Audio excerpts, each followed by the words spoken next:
kaawoo dafa kaawoo man tey ci Sosowoo dafa kaawoo man tey ci Sosowoo dafa kaawoo may tey leen ci Sosowoo may dafa kaawoo tey leen ci li gars yi bëgg a gis lépp ci kàttanu yàlla yàlla na yàlla may wéré rek mais man am naa jikkoy mbër de soxna si am na lu nekk ci man de xëy na yaa ko xamul nag mais ñi may duggal ci géew bi xam na ni man yàlla baax na aw ma tiitukaay sax. mais cette fois ci Alioune Seye Junior lan moo tax nga porté Alioune Seye de lan moo tax nga porté ce choix ñu lay proposé yeneen adversaire yu bëri te ku xam Alioune Seye xam ne. mbër la boo xamante ni day attaqué. te combat bi nee dafa pare pour samp jàkkaarloo yow xeex doy waar. non xam nga mooy comme li ma ko wax sànq rek Alioune Seye moom su bëggee xeex dina xeex su bëggee bëre dina bëre.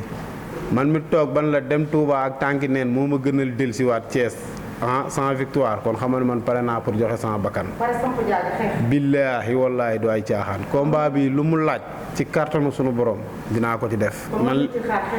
non xeex bi mënut a ñàkk. parce que Alioune Seye mbër la boo xam ne dafa mën a xeex te xeexam xama dafa sawar pour bëreeg moom parce que nante la quoi xam nga daa mën lu mu bëgg ci mbër loo xam ne dafa nekk ci moom.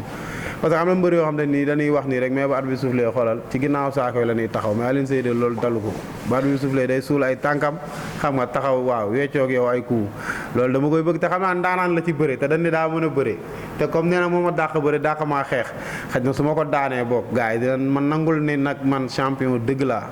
loolu moom moo tax ma jël Alioune Seye de mais dama koy daan ci kàttanu yàlla de.